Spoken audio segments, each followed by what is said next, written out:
Hello and welcome to the channel Jai Hind study. My name is Priyanshu Dubey. आज हम लोग जो टॉपिक पढ़ने वाले हैं वो एक महत्वपूर्ण डेट पर संबंधित है। डेट है 24 अप्रैल 1973, 24 अप्रैल 1973। ठीक, या फिर मैं ये ऐसे बात करूं कि 24 अप्रैल डेट इंपॉर्टेंट जो है वो है 24 अप्रैल, 24 अप्रैल। और कौन कौन से ईयर इंपॉर्टेंट है? तो ईयर इंपॉर्टेंट है 1973 और 1993।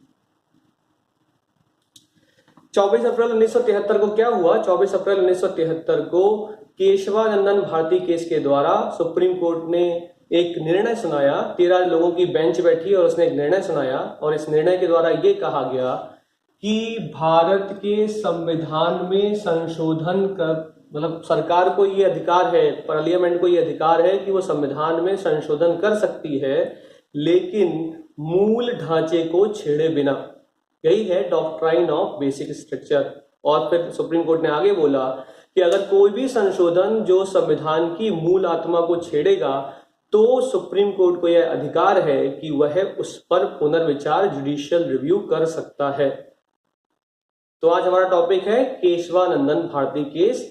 अंत तक रहेंगे तो ये केशवानंदन भारती केस का एक एक पहलू आपको समझ में आएगा। इस चैप्टर में हम लोग पढ़ने वाले हैं 24 अप्रैल की महत्वता क्या है। अभी हम 1993 को भी देखेंगे, साथ में हम लोग देखेंगे फंडामेंटल राइट और डीपीएसपी के बीच के कॉन्फ्लिक्ट को। इसके साथ हम लोग जानेंगे कि भारत में पार्लियामेंट्री की सुप्रीमेसी है, सर्वोच्च कौन है, संसद सर्वोच्च है या फिर कॉन्स्टिट्यूशनल सुप्रीमेसी है। साथ ही हम लोग समझ रहे होंगे चंपकम दुराईराजम केस, पहला संविधान संशोधन, शंकरी प्रसाद केस, उसके बाद सज्जन सिंह केस, फिर गोलकनाथ केस, और अंत में हम लोग पूछ चुके होंगे केशवानंदन भारती केस पे। तो चलिए शुरुआत करते हैं। मैंने बोला 24 अप्रैल 1973 को संविधान संशोधन, अगर कोई किसी भी प्रकार का संविधान संशोधन होता है तो यह अधिकार दे दिया गया किसको? सुप्रीम कोर्ट ने बोला कि उसे पुनर्विचार करने का अधिकार है। ये है डॉक्ट्राइन ऑफ बेसिक स्ट्रक्चर कि संविधान मूल ढांचे को अगर नहीं छेड़ रहा है तो वो संशोधन माना जाएगा। अगर वो मूल ढांचे को छेड़ता है या उसको परिवर्तित करने की कोशिश करता है तो वह संशोधन नहीं माना जाएगा, क्योंकि सुप्रीम कोर्ट उस पर पुनर्विचार कर सकता है। तो फिर 1993 को क्या हुआ? इसी 24 अप्रैल 1993 को पंचायती राज एक्ट लागू कर दिया गया भारत में। और यही कारण है कि हर साल हम लोग 24 अप्रैल को पंचायती राज दिवस मनाते हैं।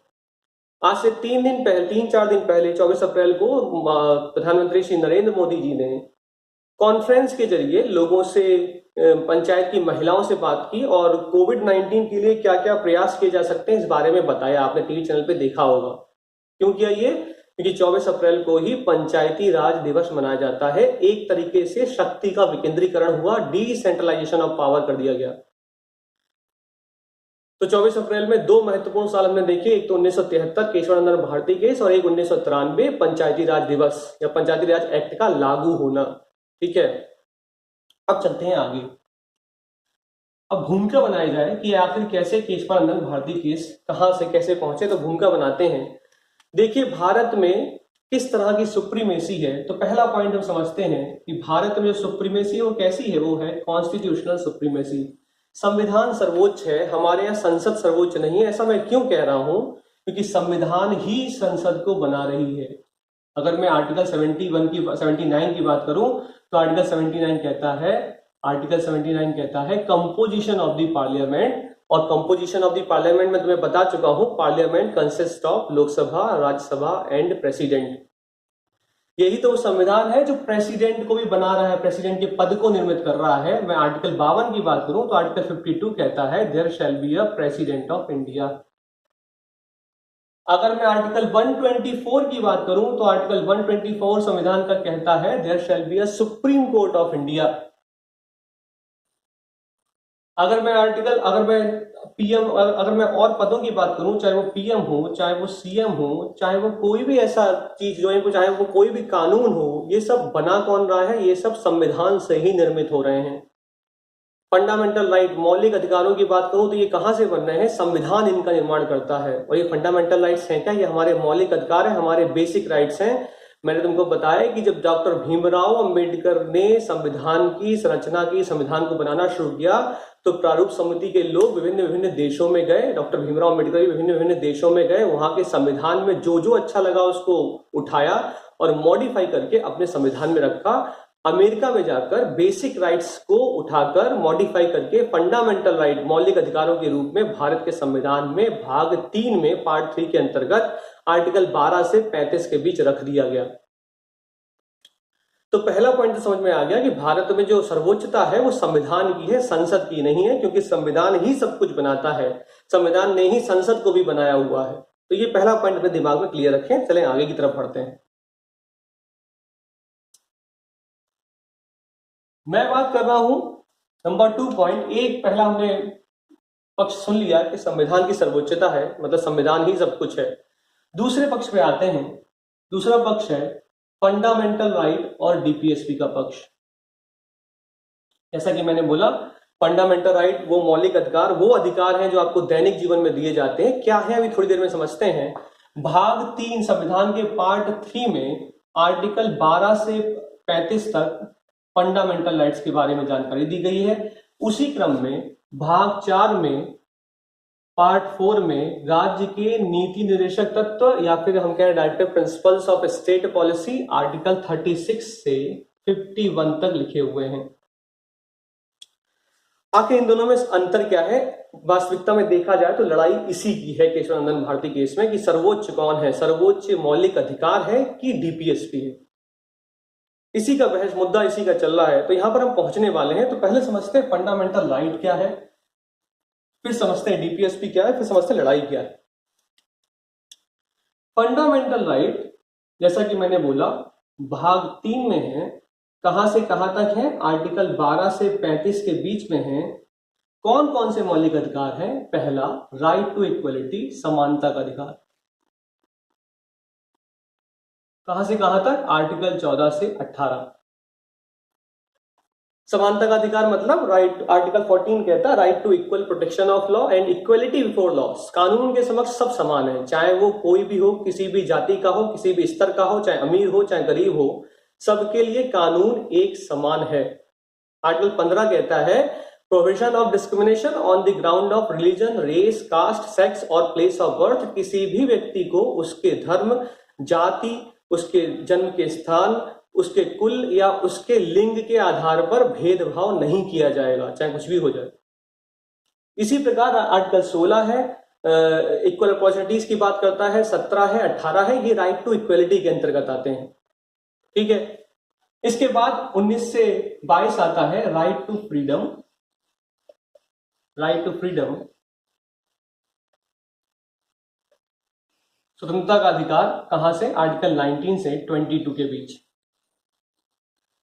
इसके बाद आता है राइट अगेंस्ट एक्सप्लॉयटेशन, शोषण के विरुद्ध अधिकार। शोषण के विरुद्ध अधिकार कहां आता है? आर्टिकल 23 और 24। आईएएस 2017 में क्वेश्चन पूछा गया कि बताइए भारत का संविधान के कितने आर्टिकल, कितने अनुच्छेद शोषण के विरुद्ध अधिकार की बात करते हैं। ऑप्शन लिखा था number 1 article 21, number 2 article 23, number 3 article 24 और ऑप्शन लिखा था ए 1 2 3, बी 2 3, सी ओनली 1, डी नन। तो आंसर था उसका आर्टिकल 23 एंड 24। तो भारत के संविधान में सिर्फ 2 आर्टिकल हैं जो कहते हैं शोषण के विरुद्ध अधिकार। फंडामेंटल राइट की बात कर रहा हूं मैं, बाकी तो डीपीएसपी में भी ऐसे अधिकार है, मौलिक अधिकारों की बात कर रहा हूं। ऐसे 2 मौलिक अधिकार हैं। राइट अगेंस्ट क्वेश्चन के बाद आर्टिकल 25 से 28 आता है right to freedom of religion, धार्मिक स्वतंत्रता आपको दी जाती है कि आप कृपाण रह सकते हैं, आप टोपी पहन सकते हैं, ये फ्रीडम ऑफ रिलीजन है। 29-30 है कल्चरल एंड एजुकेशनल राइट, शैक्षिक एवं सांस्कृतिक अधिकार। किसके शैक्षिक सांस्कृतिक अधिकार? तो ध्यान रखिए आर्टिकल 29 और 30 में बात होती है माइनॉरिटीज की, जो माइनर हैं उनकी बात करता है आर्टिकल 29 और 30। और अंत में आर्टिकल 32 बात करता है, आर्टिकल 32 कहता है कॉन्स्टिट्यूशनल रेमेडीज, संवैधानिक उपचार। ये है आर्टिकल 32। अब समझते हैं आगे। तो मुझे फंडामेंटल राइट, मौलिक अधिकार समझ में आते हैं। मैं अगर अगर आपको राइट टू फ्रीडम की बात बताऊं तो राइट टू फ्रीडम में आर्टिकल 19 कहता है right to freedom of speech, assembly, association, residence, profession, movement, इतनी आजादी दी गई है आपको कि आप कहीं पर भी घूम सकते हैं, आप कहीं पर भी अपना व्यवसाय, प्रोफेशन शुरू कर सकते हैं, आप कहीं पर भी जा सकते हैं, आप किसी भी राज्य में जा सकते हैं, कैसा भी व्यवसाय स्टार्ट कर सकते हैं, कहीं भी रह सकते, किसी भी राज्य में रह सकते हैं, कैसे भी संगठन को बना सकते हैं, शांति रहित प्रोटेस्ट कर सकते हैं, शांति के साथ आपको प्रोटेस्ट करने की आजादी दे दी गई। लेकिन हाँ, साथ में आर्टिकल 19 में लिखा हुआ है कि reasonable restriction can be imposed by the state, राज्य के द्वारा सीमित, मतलब फंडामेंटल मौलिक अधिकारों को सीमित किया जा सकता है। अगर रीजनेबल रिस्ट्रिक्शन लगा रहे हैं तो लगा सकता है राज्य। ये रीजनेबल रिस्ट्रिक्शन क्या होते हैं मैं समझाने की कोशिश करता हूं। सपोज करते हैं फॉर एग्जाम्पल मान लें कि एक व्यक्ति को, एक पुरुष अथवा एक महिला को एड्स की बीमारी है, तो ये हो सकता है कि राज्य उसके मूवमेंट पर रेस्ट्रिक्शन लगा दे। ये संभव है, रीजनेबल रिस्ट्रिक्शन है। ये संभव है कि आप इस भारत देश में रहकर भारत देश को ही गालियां देंगे, तो ये संभव है कि राज्य एक रीजनेबल रिस्ट्रिक्शन आप पर इंपोज कर सकता है। ये संभव है कि आप भारत देश में रहकर प्रोटेस्ट ऐसा कर रहे हैं कि आप आगजनी कर रहे हैं, आप सबको तोड़फोड़ मचा रहे हैं, तो ये रीजनेबल रिस्ट्रिक्शन राज्य आपके मूवमेंट पे लगा सकता है, उसको अधिकार दे दिया गया। ये संभव है कि हो सकता है महाराष्ट्र की गवर्नमेंट, महाराष्ट्र के अंदर तंबाकू को खाने से कैंसर फैल गया हो और महाराष्ट्र सरकार ने एक रेजोल्यूशन निकाल के तंबाकू उद्योग को महाराष्ट्र में बैन कर दिया हो, और आप यूपी से महाराष्ट्र ये कहते हुए जाएंगे तंबाकू की फैक्ट्री लगानी है कि हमारा तो मौलिक अधिकार है, तो ये नहीं हो सकता, क्योंकि ये रीजनेबल रिस्ट्रिक्शन इंपोज राज्य कर सकता है, क्योंकि ये रीजनेबल है, तार्किक है, अतार्किक नहीं है। तंबाकू से कैंसर हो रहा है, लोग मर रहे हैं, लोगों की जिंदगी जरूरी है, तो महाराष्ट्र सरकार ये प्रस्ताव लाकर तंबाकू को वैध कर सकता है अपने राज्य में, रीजनेबल रिस्ट्रिक्शन है ये। तो ये है राइट टू फ्रीडम, आपको फ्रीडम दी गई, स्पीच की, घूमने की, बोलने की, हर चीज की आपको फ्रीडम दे दी गई है, रहने की, अपना घर बनाने की, अपने प्रोफेशन को एस्टेब्लिश करने की। तो ये है फंडामेंटल राइट, और साथ में एक संरक्षण दे दिया गया फंडामेंटल राइट। वो संरक्षण कहां पर दिया गया? संरक्षण दिया गया आर्टिकल 32 में। ये कहा गया फंडामेंटल, क्योंकि हमारे अधिकार हैं, हम इनको यूज करते हैं, और हमें ये अधिकार दिए गए हैं कि आपको आजादी दी जाती है, आप ये कर सकते हैं। तो राज्य हमारे ऊपर, हम ऐसे ही घूम रहे हैं, हम गोवा जा रहे हैं घूमने, हम कर्नाटक जा रहे हैं, तो कोई भी राज्य हमको अपने राज्य में आने से रोक नहीं सकता बेवजह, और वजह भी बहुत तार्किक चाहिए अगर रोक रहा है। तो हमको तो आजादी दी गई है घूमने की, लेकिन अगर मान लो कोई हमारे इन फंडामेंटल राइट्स को छीन रहा है, कोई कि अगर राज्य हमारे फंडामेंटल राइट्स को छीनना चाहता है, तो आर्टिकल 32 कहता है कॉन्स्टिट्यूशनल रेमेडीज, आपको दिए गए हैं संवैधानिक उपचार। क्या है संवैधानिक उपचार? अगर आपको पुलिस डंडे मारती है बेमतलब में, तो उपचार ये दिया गया कि आप सुप्रीम कोर्ट, उच्चतम न्यायालय सीधे डायरेक्ट जा सकते हैं। यह है आर्टिकल 32 में लिखा हुआ है कि अगर आपके फंडामेंटल राइट्स को वायलेट किया जाता है तो you can directly go to the Supreme Court. उच्चतम न्यायालय आपको जाने का अधिकार है, हाई कोर्ट भी जाने का अधिकार है, लेकिन आर्टिकल 32 में लिखा है कि आप सुप्रीम कोर्ट जा सकते हैं। और आर्टिकल 32 का क्लॉज 2 कहता है कि जब आप सुप्रीम कोर्ट पहुंचेंगे तो उच्चतम न्यायालय रिट जारी करने का अधिकार रखता है उन राज्यों को जिन्होंने आपके अधिकारों को छीना है। ये रिट क्या है? ये आदेश है, आज्ञा पत्र है जो जारी करता है सुप्रीम कोर्ट, राज्यों को जारी करेगा, केंद्र को जारी करेगा कि आपने आखिर इस व्यक्ति के मूवमेंट को कैसे रोका, आंसर दीजिए। तो ये है आर्टिकल 32, ये है फंडामेंटल राइट बेसिकली। इसका मतलब अगर मैं आपसे कहूं कि फंडामेंटल राइट्स की प्रकृति इन्फोर्सेबल है, इनका जो नेचर, इनका जो कैरेक्टर है वो इन्फोर्सेबल कैरेक्टर है इनका, इनको लागू तो राज्य को करना ही पड़ेगा चाहे कुछ भी हो जाए। संविधान का अनुच्छेद 32 ही कहता है कि इन्फोर्सेबल, आपको इन्फोर्स करना पड़ेगा, फंडामेंटल राइट्स आपको लोगों को देने पड़ेंगे, आप छीन नहीं सकते। ये है फंडामेंटल राइट। अगर इसी के अगेंस्ट जाकर मैं आपको बात करूं राज्य के नीति निर्देशक तत्वों की, directive principle of state policies, आपको समझ में आ रहा होगा। Directive principle of state policy, ये वो प्रिंसिपल हैं जो स्टेट को पॉलिसी बनाते वक्त ध्यान में रखते होंगे, ये वो आर्टिकल हैं। फॉर एग्जाम्पल आर्टिकल 39 बी और सी कहता है कि इकोनॉमिक इक्वलिटी लानी पड़ेगी, और वो इकोनॉमिक इक्वलिटी कैसे आएगी? किसी एक के हाथ में पैसा नहीं होना चाहिए कि अमीर को बहुत अमीर बना दिया और गरीब को बहुत गरीब बना दिया, ये नहीं होना चाहिए। अगर किसी को मटेरियल मिल रहा है, अगर किसी को सोना मिल रहा है तो समान रूप से सोना, रुपया मिला समान रूप से बढ़ना चाहिए। 39 BC कहता है इकोनॉमिक इक्वलिटी की बात। आर्टिकल 46 कहता है जो SC ST या अन्य पिछड़ा वर्ग है उनको सामाजिक शिक्षा समान रूप से मिलनी चाहिए, उनको एजुकेशन दो समान रूप से। आर्टिकल 44 कहता है यूनिफॉर्म सिविल कोड बना के, यूनिफॉर्म सिविल कोड लेकर आओ। आर्टिकल 40 कहता है ऑर्गेनाइजेशन ऑफ पंचायत करो। तो मैंने तुमको बोला डीपीएसपी आर्टिकल 36 से 51 में है, और कौन सा पार्ट बताया? पार्ट है संविधान का 4, और मूल संविधान में 22 भाग थे। 22 आज भी हैं, लेकिन उसे 25 पढ़ा जाता है कि 25 है इस वक्त संविधान में भाग। क्यों है तो अलग बात, अलग चर्चा का विषय, बाद में करेंगे कभी। तो डायरेक्टिव प्रिंसिपल राज्य के निर्देशक तत्व कहते हैं कि राज्य को अपनी नीतियों को बनाने से पहले इन निर्देशों का, इन आर्टिकल 36, 37, 38, 39, 40, 45, 56, 51 तक इन आर्टिकल्स का, इनके निर्देशों को देखना पड़ेगा, तभी अपने राज्य में कानून बनाना चाहिए। कानून बनाना ही होगा नहीं कहते हैं, कानून बनाना चाहिए। और आर्टिकल 36 क्या कहता है? आर्टिकल 36 राज्य को परिभाषित, स्टेट को डिफाइन करते हुए कहता है कि एक राज्य वेलफेयर स्टेट, लोक कल्याणकारी होना चाहिए। लोक कल्याणकारी का मतलब है जिस राज्य में लोगों का कल्याण किया जाए, राज्य एक ऐसा होना चाहिए। और ये राज्य को जिम्मेदारी दी गई कि आप अपने राज्य में लोक कल्याणकारी राज्य बनाइए, ऐसी पॉलिसीज लेके आइए जिससे लोगों का कल्याण हो, ऐसी बातें करिए। एजुकेशन को फ्री प्रोवाइड करा दिए निचले वर्ग को, लीगल एड फ्री प्रोवाइड करा दिए निचले वर्ग को, ऐसी चीज बातें करनी पड़ेंगी, तभी वेलफेयर स्टेट बनेगा। पुलिस स्टेट नहीं बनाना है, वेलफेयर स्टेट बनाना है। गुंडा राज नहीं चलाना है, लोगों का राज चलाना है। और आर्टिकल 37 क्या कहता है? इसी क्रम में आर्टिकल 37 कहता है, अनुच्छेद 37 जो कि डीपीएसपी है, ये अनुच्छेद 37 कहता है कि दीज राइट्स, जो ये directive principle of state policy है, राज्य के नीति निर्देशक तत्व है, these rights are fundamental in the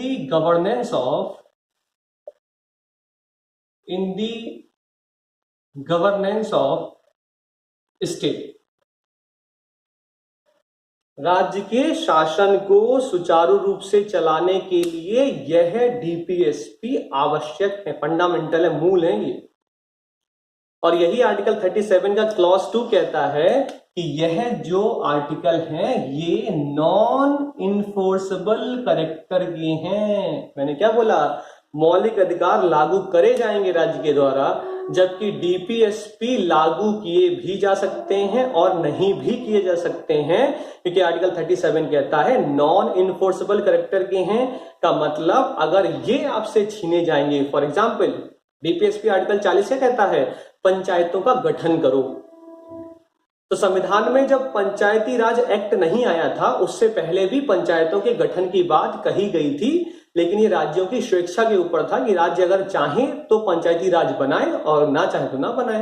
तो सारे राज्यों ने पंचायती राज नहीं बनाया था, और अगर बनाया भी था तो उसको लागू नहीं कर रहे थे सही से, क्योंकि वो इन्फोर्सेबल नहीं था, वो लागू करने का अधिकार नहीं दिया गया संविधान में। या मैं मोटे शब्दों में कहूं कि इन डीपीएसपी को अगर कोई राज्य इन्फोर्स नहीं करता तो आप उच्चतम न्यायालय डायरेक्ट नहीं जा सकते, क्योंकि आपको अधिकार नहीं दिया गया। जबकि फंडामेंटल राइट में आपको क्या अधिकार दिया गया कि आप सीधा सुप्रीम कोर्ट जा सकते हो अगर आपका कोई भी फंडामेंटल राइट छीना जाता है। मूल अंतर समझ में आ गया? अब आगे बढ़ते हैं। हम लोग केशव भारती की तरफ बढ़ रहे हैं, तब आगे बढ़ा जाए। तो फिर आखिर कॉन्फ्लिक्ट क्या है? कॉन्फ्लिक्ट क्या है?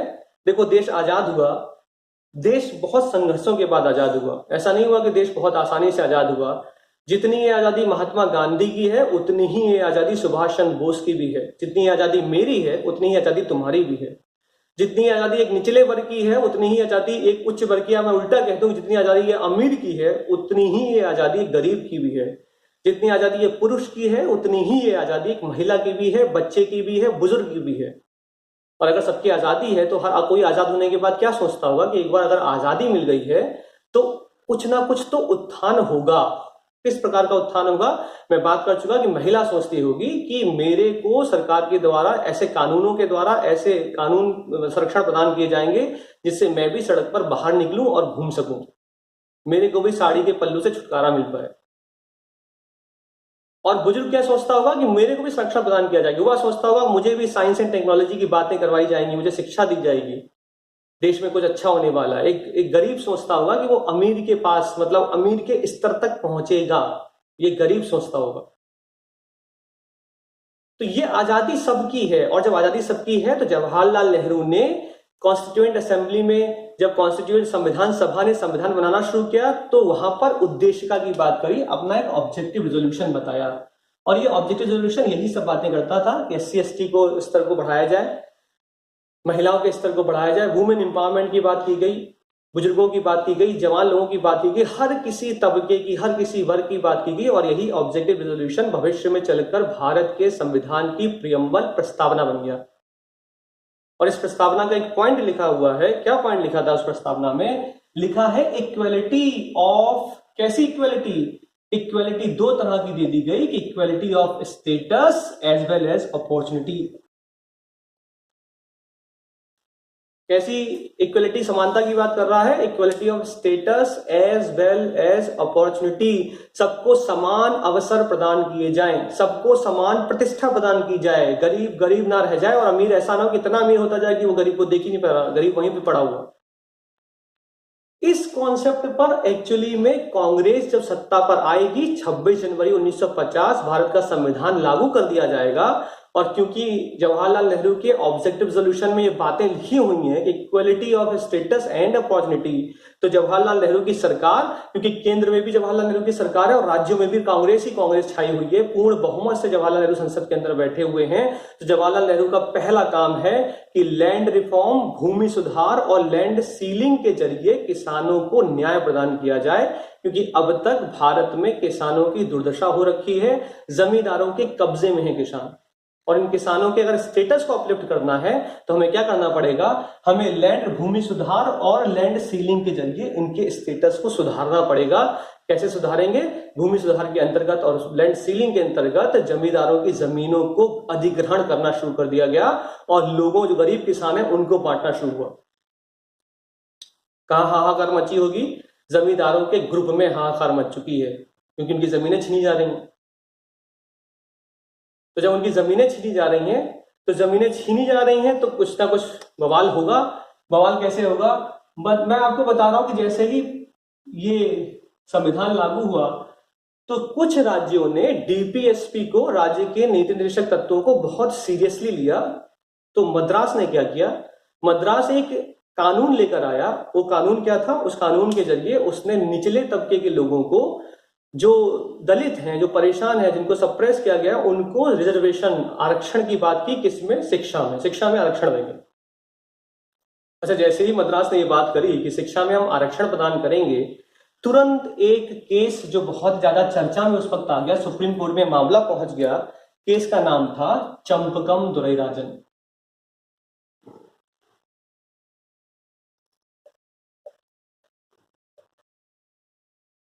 चंपकम दुरईराजन केस क्या है? ये चंपकम दुरईराजन केस मैं तो बता चुका हूं। विवाद किस बात को लेकर है, क्यों है विवाद? तो मैं तुमको बताया कि भारत में संविधान की सर्वोच्चता है, भारत में संसद की सर्वोच्चता नहीं है।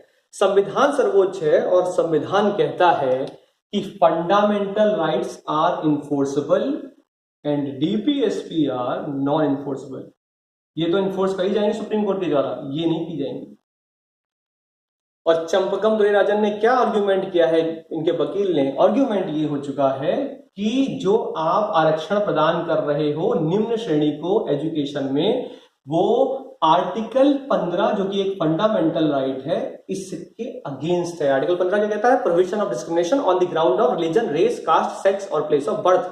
किसी भी व्यक्ति को उसकी जाति के आधार पर आप संरक्षण प्रदान, मतलब उसके साथ भेदभाव नहीं कर सकते। तो भेदभाव हो रहा है उन लोगों के साथ जो इस वर्ग में नहीं आते हैं।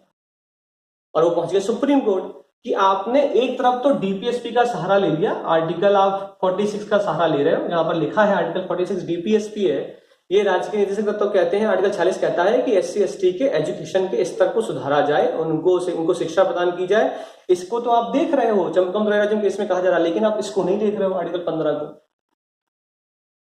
और सुप्रीम कोर्ट क्या कह रही है? सुप्रीम कोर्ट कह रही है कि भारत में कॉन्स्टिट्यूशनल सुप्रीमेसी है, संविधान सर्वोच्च है, तो हम संविधान की बातों को मानते हुए चंपकम दुरईराजन केस में फैसला सुनाते हैं कि यह मद्रास सरकार के द्वारा दिया हुआ एक्ट, कानून जो बनाया गया है, वो नल एंड वाइड है।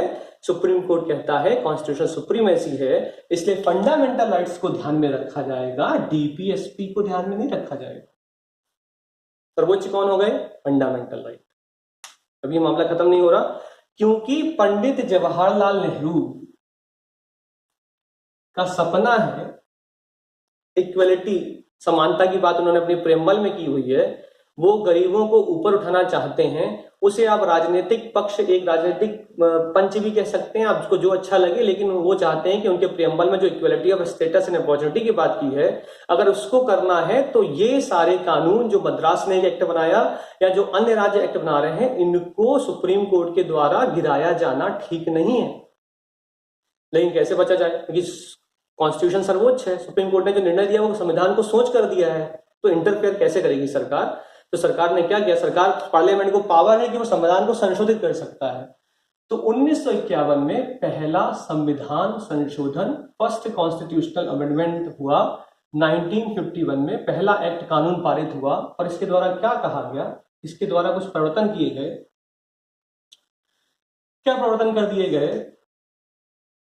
एक तो आर्टिकल 31, अच्छा मैं आपको बताना भूल गया, एक चीज और जान लो कि मूल संविधान में जो अभी मैंने आपको फंडामेंटल राइट दिखाए वो 6 थे, लेकिन मूल संविधान में 7 फंडामेंटल मौलिक अधिकार थे, और वो 7वां फंडामेंटल राइट था, एक्चुअली में जो 6 के बीच 6ठा फंडामेंटल राइट था, राइट टू प्रॉपर्टी, संपत्ति का अधिकार। और राइट टू प्रॉपर्टी के साथ पहले देख लेते हैं इसको, मैं थोड़ी देर में फिर से वापस लौट के आता हूं। तो जो मैं ओरिजिनल कॉन्स्टिट्यूशन, मूल संविधान की बात कर रहा हूं, तो मूल संविधान में article 19 clause 1 sub clause F और आर्टिकल 31, ये तो था राइट टू प्रॉपर्टी, और यहां पर लिखा हुआ था ये सेम बात कि किसी भी व्यक्ति को अपनी जमीन को अधिग्रहित, मतलब अपनी जमीन को एक्वायर करने का, उसको सेल करने का, उसका मैनेजमेंट, प्रबंधन करने का अधिकार होगा। और आर्टिकल 31 कहता है कि कोई भी राज्य किसी भी व्यक्ति की जमीन को छीन नहीं सकता। अच्छा, अगर छीनना भी चाहता है तो इसका क्लॉज 1 कहता है कि अगर राज्य छीनेगा तो उसके लिए एक कानून लाना पड़ेगा, और इसका क्लॉज 2 कहता है कि अगर राज्य छीनेगा तो उस कानून के अंतर्गत कंपनसेशन प्रोवाइड कराना पड़ेगा, जितने की जमीन उतना पैसा कंपनसेशन प्रोवाइड कराओ। ये तो हुई आर्टिकल, जो मूल संविधान का आर्टिकल 19 और आर्टिकल 31। इसकी मैंने क्या बोला कि नेहरू जी ने पहला संविधान संशोधन किया 1951 में, और उस फर्स्ट कॉन्स्टिट्यूशनल अमेंडमेंट एक्ट के द्वारा क्या कर दिया गया, उस फर्स्ट कॉन्स्टिट्यूशनल अमेंडमेंट एक्ट के द्वारा आर्टिकल 31 में परिवर्तन किया गया। कैसे, यहां पर एक जोड़ा गया ए और दूसरा जोड़ा गया बी। इस ए में क्या लिखा था, इस ए में लिखा था कि अगर लैंड रिफॉर्म से संबंधित कोई भी कानून पास किया जाएगा, अगर कोई भी कानून भूमि सुधार से संबंधित है तो वो 31 के क्लॉज 1 को परिभाषित नहीं करता। क्या था, राज्य छीन नहीं सकता, लेकिन अगर वो भूमि सुधार है तो राज्य छीन सकता है। और इसके बी में लिख दिया, इसके बी की सहायता से एक शेड्यूल संविधान में इंसर्ट कराया, जो कि शेड्यूल था 9th शेड्यूल, 9वीं अनुसूची इंसर्ट करा दी गई। और इस 9वीं अनुसूची में क्या लिखवा दिया जवाहरलाल नेहरू ने कि कोई भी कानून, चाहे वो राज्य के द्वारा पारित हो या संसद के द्वारा पारित हो, अगर उसे 9th शेड्यूल में डाल दिया गया तो उस पर supreme court, high court, judicial, उस पर पुनर्विचार या उस पर विचार, कोई भी निर्णय नहीं दे सकते। ये 9th शेड्यूल में लिखा हुआ है। और साथ ही साथ एक और चीज जोड़ी पहले संविधान संशोधन के द्वारा, क्या जोड़ी पहले, एक और चीज, आर्टिकल 15 के अंदर एक क्लॉज और ऐड कर दिया, क्लॉज 4। और इस क्लॉज के द्वारा क्या बोला कि किसी भी निचले तबके को शैक्षिक आधार, राज्य शैक्षिक शिक्षा के लिए रिजर्वेशन प्रोवाइड करा सकते हैं, इसमें कोई भी कानूनी अड़चन नहीं आनी चाहिए, इसमें सुप्रीम कोर्ट या हाई कोर्ट हस्तक्षेप नहीं कर सकते। आर्टिकल में लिख दिया। इसका मतलब क्या किया जा रहा है, चंपकम दोराईराजन केस में जो सुप्रीम कोर्ट ने बोला कि ये मद्रास का जो एक्ट है ये नल एंड वाइड है रिजर्वेशन का, इसको मतलब जवाहरलाल नेहरू ने एक तीर से कई सारे निशाने साध दिए हैं। एक तरफ तो निचले तबके की शिक्षा की बात कर दी, लैंड रिफॉर्म को भी संभाल लिया, बात करें जमींदार परेशान है, वो लगातार सुप्रीम कोर्ट में याचिकाएं डाले पड़े हैं, और दूसरा 9th शेड्यूल डाल के जो भी राज्य कानून बना रहा है उसको यहाँ पे संरक्षण दे दिया, उस पर कोई भी सुप्रीम कोर्ट या हाई कोर्ट पुनर्विचार नहीं कर पाएगा। इसका मतलब सुप्रीम कोर्ट भी बचा हुआ, क्योंकि सुप्रीम कोर्ट बार बार क्या बोलेगा हर बार कि संविधान सर्वोपरि है और संविधान में लिखा है फंडामेंटल राइट आप किसी की प्रॉपर्टी आप छीन रहे हो, हम इसको नल एंड वाइड करार देते हैं। समझ में आ रहा है ना ये? चलते हैं आगे।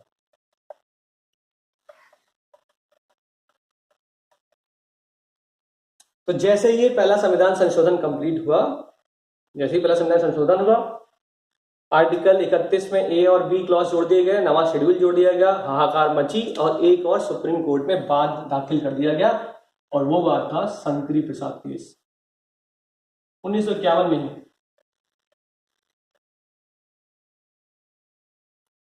चंपकमदुरी राजम भी 1951 और ये भी 1950। इसने क्या बोला, जमींदार खोज रहे हैं कि कोई ना कोई तो कमी होगी, जो ये संशोधन हुआ है इसमें कोई ना कोई गलती तो होगी, और गलती ढूंढ ली गई। जितने वकील बैठे उन्होंने गलती ढूंढ ली। गलती क्या ढूंढी? तो शंकरी प्रसाद ने सुप्रीम कोर्ट में आर्ग्यूमेंट किया। क्या आर्ग्यूमेंट किया? कि पहला संविधान संशोधन इलीगल है, अवैधानिक है, असंवैधानिक है, ये नॉन कॉन्स्टिट्यूशनल है। तो सुप्रीम कोर्ट ने पूछा कैसे कह रहे हो, क्यों है ये असंवैधानिक? तो क्या बताया गया, इसको जरा ध्यान से देखना। क्या बताया गया?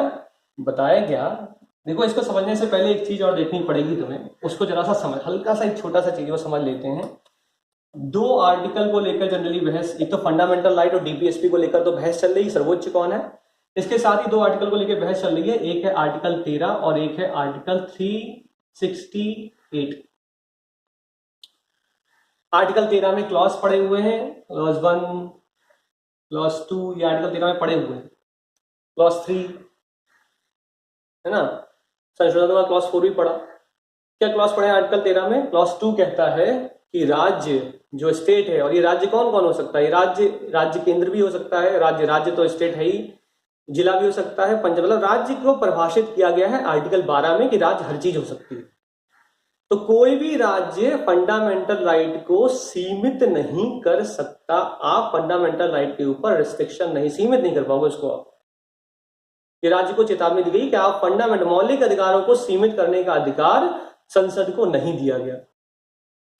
और आर्टिकल 13 का क्लॉज 3 कहता है कि इस कानून के अंतर्गत इसमें ये लॉ का मतलब क्या है, तो लॉ का मतलब एक ऑर्डर भी है, एक नोटिफिकेशन भी है, कस्टम भी है, लॉ भी है, बाई लॉ भी है, हर चीज लॉ में आती है। ठीक। आर्टिकल 368 क्या है? आर्टिकल 368 पड़ा हुआ कहां पे? पार्ट 20 संविधान के भाग 20 पे अकेला आर्टिकल पड़ा हुआ है, याद रखना।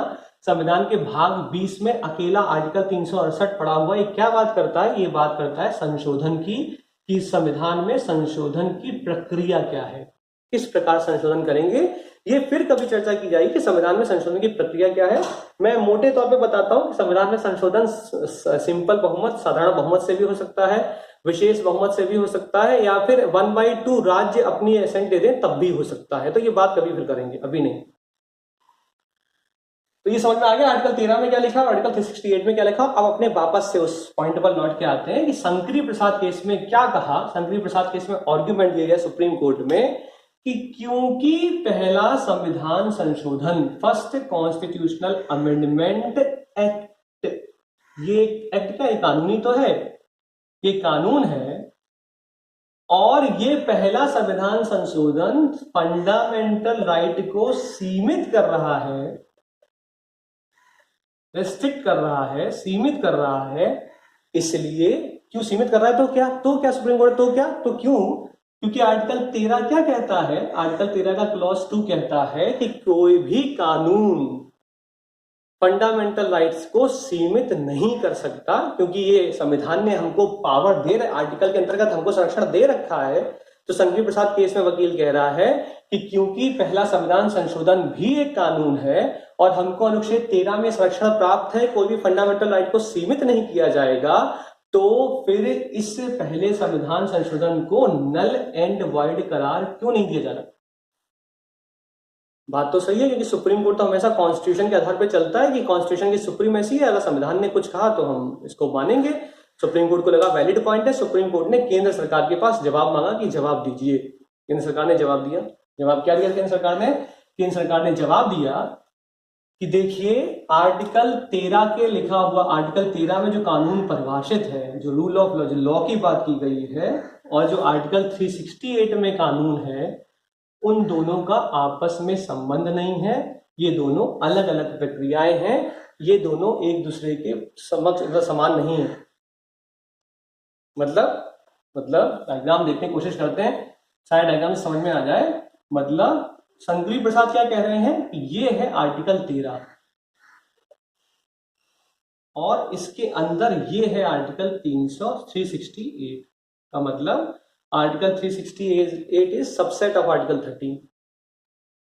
लेकिन सरकार क्या बोल रही है ना, ये नहीं सही है, सही ये है कि ये अपनी जगह पर आर्टिकल 13 सही है और आर्टिकल 368 एक अलग चीज, अलग एंटिटी है, ये अपनी जगह पे सही है। इन दोनों की प्रक्रिया में अंतर, ये दोनों समान नहीं है।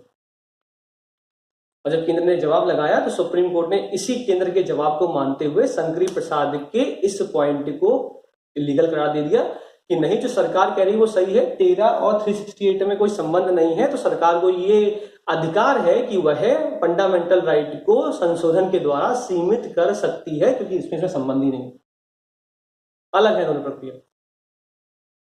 तो तुम्हें लग रहा होगा कि सुप्रीम कोर्ट आखिर केंद्र सरकार की बातें कब से सुनने लगा? भाई वो तो एक अपना इंडिपेंडेंट है, वो अपनी चलाएगा। तो देखो सत्ता का संबंध होता है, जैसी जैसी जैसी सरकार होगी, मजबूत होगी, उतना ही सुप्रीम कोर्ट, जुडिशरी उतनी ही बात को सुन रही होगी लेजिस्लेचर की। और जितनी सत्ता कमजोर होती है, जितना लेजिस्लेचर कमजोर होता है, उतना जुडिशरी अपने आप को पावरफुल बनाती चली जाती है। तो जितना प्रधानमंत्री कमजोर उतना सुप्रीम कोर्ट अपनी पावर में, और जितना प्रधानमंत्री मजबूत उतना ही सुप्रीम कोर्ट अपनी पावर को अपने कंट्रोल में रख के चलता है। तो हमने सबसे पहले कौन सा देखा? हमने देखा चंपकम दुर्योधन केस, हम वहां पर पॉइंट समझ गए। फिर हमने देखा शंकरी प्रसाद केस, यहां पर भी क्या हुआ है, बवाल हो चुका है। आगे चल रहे हैं, क्रम आगे चला जा रहा है, आगे चल रहे हैं, क्रम चल रहा है। तो 1964 में 17वें संविधान 17th कॉन्स्टिट्यूशनल अमेंडमेंट एक्ट के द्वारा 9th शेड्यूल में पंजाब और राजस्थान के लैंड रिफॉर्म एक्ट्स को डाल दिया गया। कहाँ डाला गया? 9th शेड्यूल में। और 9th शेड्यूल क्या कहता है? 9th शेड्यूल कहता है कि कोई भी एक्ट अगर इस अनुसूची में पड़ गया तो उसके ऊपर उच्चतम न्यायालय या फिर उच्च न्यायालय पुनर्विचार या कोई विचार या कोई भी मतलब विचार नहीं कर सकता। तो राजस्थान और पंजाब के जो लैंड रिफॉर्म एक्ट है वो 9th शेड्यूल में डाल दिए गए हैं। तो राजस्थान में एक व्यक्ति है जिनका नाम है सज्जन सिंह। तो एक केस 1964 में आने वाला है, जो बात बहुत इंपॉर्टेंट है, सज्जन सिंह वाद, जो तुम बार बार सुनते होगे, Sajjan Singh case versus state of Rajasthan. ये सज्जन सिंह केस के द्वारा एक बार फिर से चैलेंज किया गया आर्टिकल 368 और आर्टिकल 13 के बीच संबंध को। फिर से कहा गया ये कानूनी तो है, आर्टिकल 368 में लिखा हुआ कानून और आर्टिकल 13 में लिखा हुआ कानून समान है, इसलिए पहला संविधान संशोधन को null and void Supreme Court को करना चाहिए। लेकिन सत्ता में नेहरू बहुत ही शक्ति के साथ काबिज हैं। सुप्रीम कोर्ट एक बार फिर से केंद्र की ओर देखेगा, केंद्र सरकार बोलेगी नहीं अलग अलग है, तो सुप्रीम कोर्ट बोलेगा सज्जन सिंह केस में भी सरकार का पक्ष लेते हुए बात आएगी और जाएगी, हो जाएगी, सरकार का पक्ष लेगा सुप्रीम कोर्ट। 1964 की बात कर रहा हूं मैं, ये सज्जन सिंह केस में भी प्रक्रिया आगे चल रही है, आगे और बढ़ रहे हैं हम। 1967 में एक और केस आता है, पहुंचता है, केस है गोलकनाथ केस। क्योंकि मैंने तो बताया ना पंजाब को शेड्यूल 9 में डाल दिया गया है, तो एक्चुअली में गोलकनाथ दो भाई हैं, इनकी जमीन को लेकर कुछ दिक्कत है, इनकी जमीन एक्वायर कर ली है सरकार ने, तो उसके लिए पहुंचे हैं सुप्रीम कोर्ट। केस है गोलकनाथ केस, और इस बार सरकार गच्चा खाने वाली है। क्यों? क्योंकि गोलकनाथ केस में डिसीजन कुछ पलट सा गया है। 11 लोगों की बेंच बैठी है और उस 11 लोगों की बेंच ने निर्णय सुनाया है। निर्णय क्या सुनाया है? निर्णय सुनाया है, क्या निर्णय सुनाया गया? 10:1 से निर्णय पास हो गया। निर्णय सुनाया क्या गया? निर्णय सुनाया गया कि article 368 is subset of article 13। का मतलब जो आर्टिकल 13 में कानून लिखा है वो आर्टिकल 360 के कानून के ही समान है, इसलिए यह संसद को शक्ति प्रदान नहीं की गई कि वह किसी भी संविधान संशोधन के द्वारा किसी व्यक्ति के फंडामेंटल राइट को सीमित कर दे। और जैसे ही गोलकनाथ केस में ये बोला गया, हाहाकार मच गया। क्यों मच गया हाहाकार? क्योंकि अगर ये सुप्रीम कोर्ट ने कह दिया है और ये रेट्रोस्पेक्टिवली लागू हो गया, पीछे की डेट में जाके अगर ये लागू कर दिया गया तो सब लोग तो सरकार को तो दिक्कत हो जाए, नेहरू का तो सपना खत्म होने वाला है, सरकार को तो दिक्कत हो जाएगी। और 1967 में एक्चुअली नेहरू है भी नहीं, लेकिन नेहरू का जो सपना जिया गया है वो तो खत्म होने वाला है ना। तो सरकार तो सुप्रीम कोर्ट ने एक बात और बोली, सुप्रीम कोर्ट ने बोला कि ये जो गाइडलाइन हम दे रहे हैं ये आगे आने वाले समय से लागू होगी, पीछे जो हो चुका है उस पर लागू ये नहीं होगा। ठीक है, इसे बोला गया डॉक्ट्राइन ऑफ प्रोस्पेक्टिव रूलिंग। ये है डॉक्ट्राइन ऑफ प्रोस्पेक्टिव रूलिंग। ठीक है, ये समझ में आ रहा है? अब चलते हैं आगे। कुछ लोगों के मन में हलचल हो रही होगी, बहुत ही लंबा चल रहे हैं।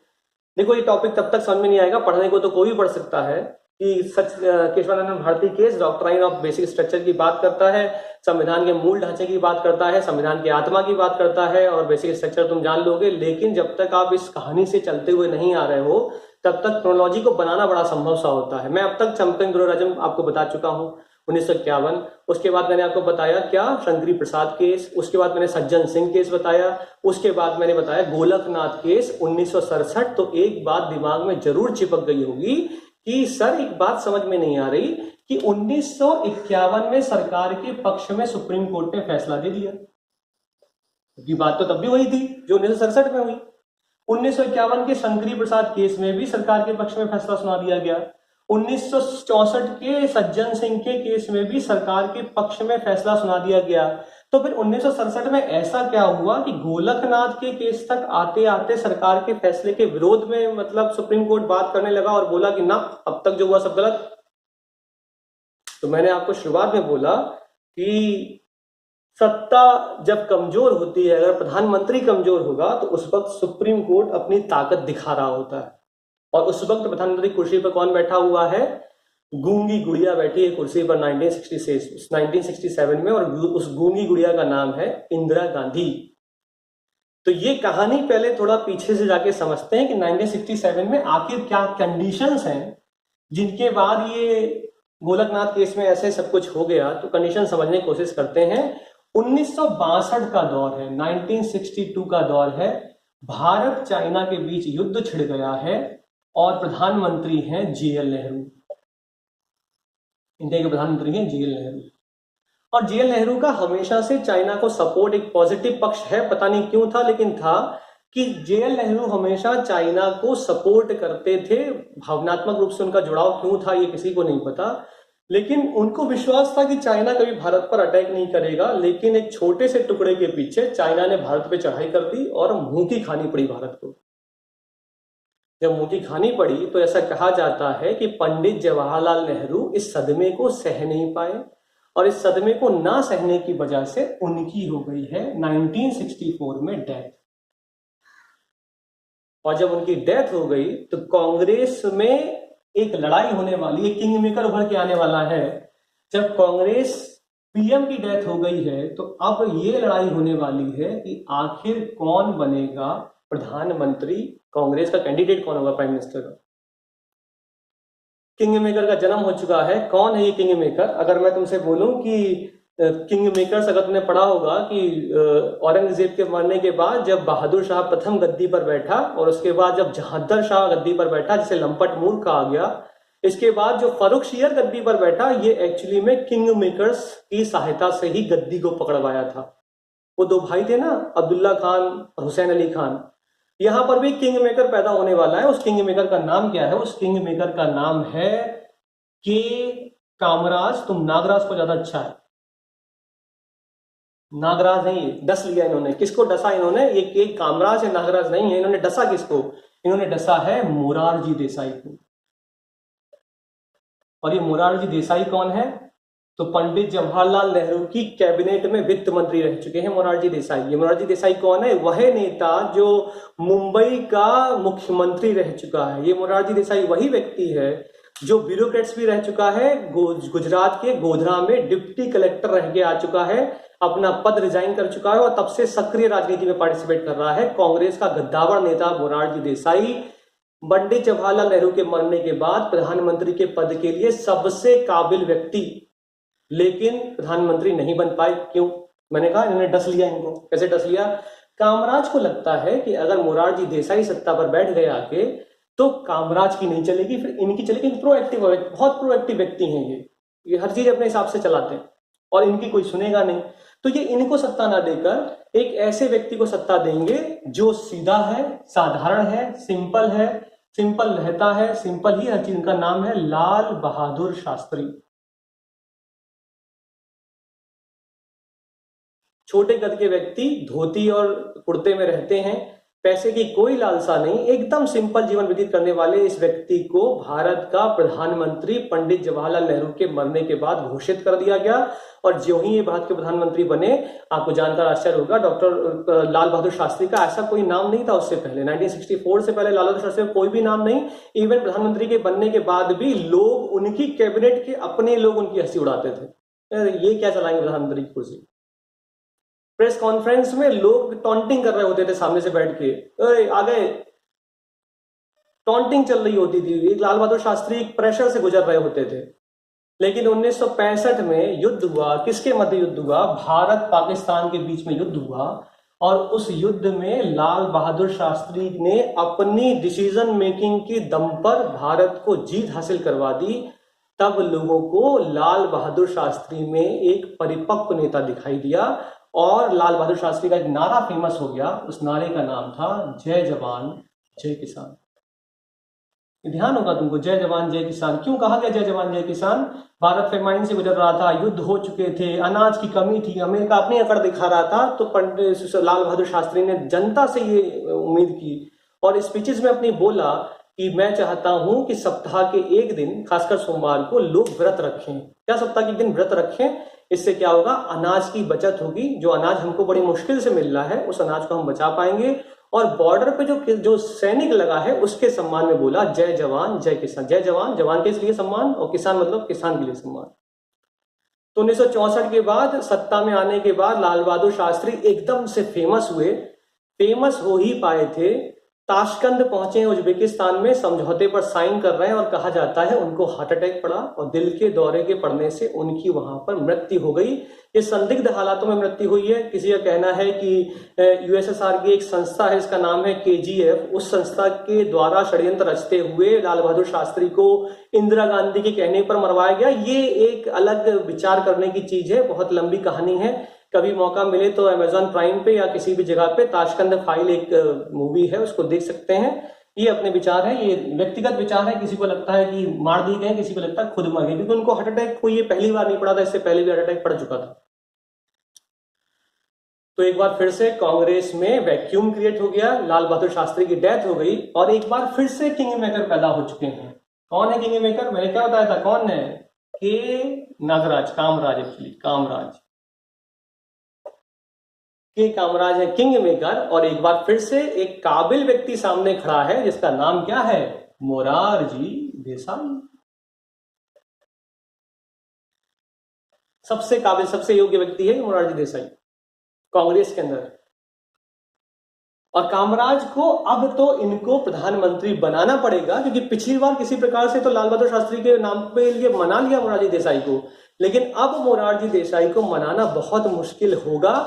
पर एक बार फिर से के कामराज अपनी चाल में सफल होने वाले हैं। ऑल इंडिया कांग्रेस कमेटी की बैठक को बुलाया जाएगा और उस बैठक में सर्वसम्मति के साथ मोरारजी देसाई को भी टक्कर देंगी एक महिला जिनका नाम है इंदिरा गांधी, जिन्हें कहा जाता था उस वक्त गूंगी गुड़िया।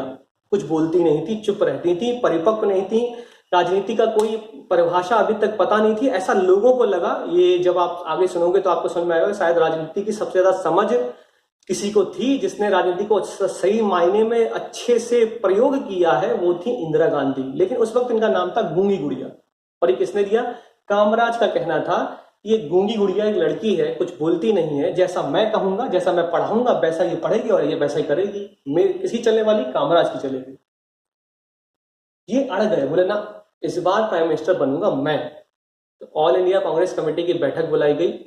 वहां पर दोनों के बीच वोटिंग हुई कि कांग्रेस कमेटी के लोग क्या चाहते हैं, ये बने प्राइम मिनिस्टर कैंडिडेट, ये बने तो कांग्रेस कमेटी के अंदर, क्योंकि कामराज की चल रही है, इंदिरा गांधी को वोट मिले और इनको चुना गया अपना प्राइम मिनिस्टर कैंडिडेट। कहानी आगे चल रही है।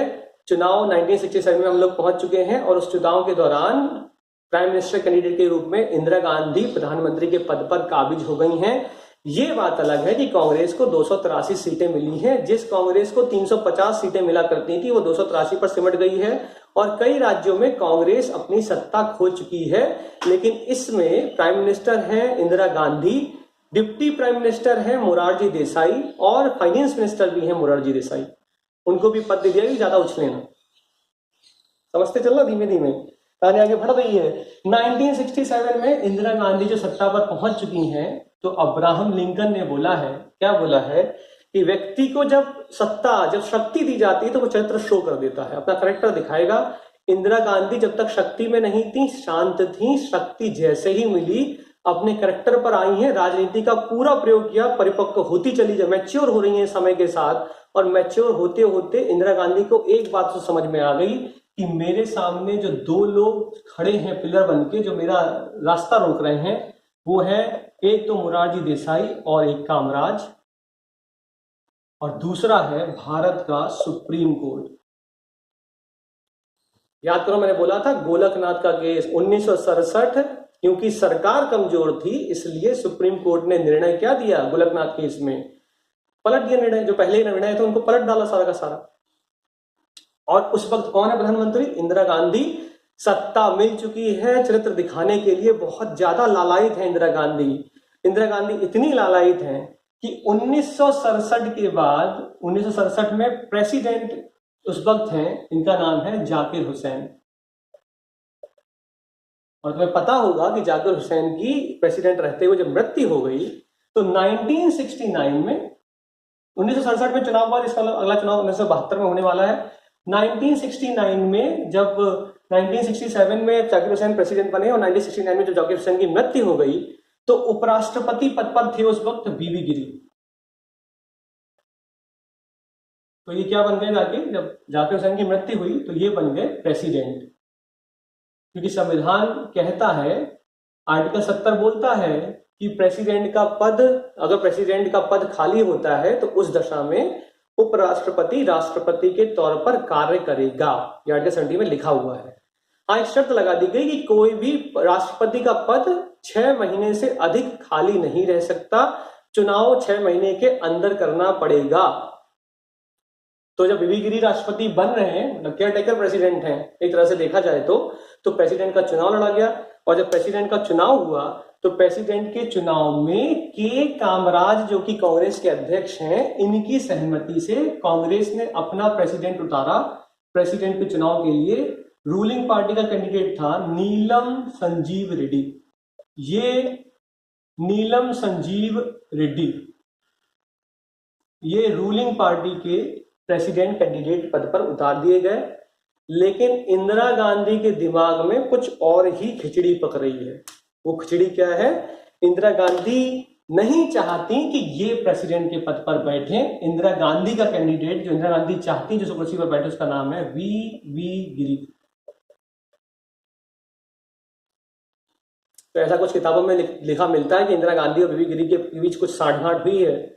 और जिस दिन प्रेसिडेंट का चुनाव है उस दिन इंदिरा गांधी ने, मतलब जब चुनाव है तो एक व्हिप जारी किया गया, एक आदेश जारी किया गया है कांग्रेस के द्वारा संसद के अंदर। और उस आदेश में कहा, जब व्हिप जारी होता है किसी भी पार्टी के द्वारा, अगर कोई आदेश जारी हुआ है तो वो कोई भी पार्टी का मेंबर उस आदेश के अगेंस्ट में अगर जाएगा तो उसको डिस्क्वालीफाई कर दिया जाएगा, उसको निकाल देती है वो, क्या बोलते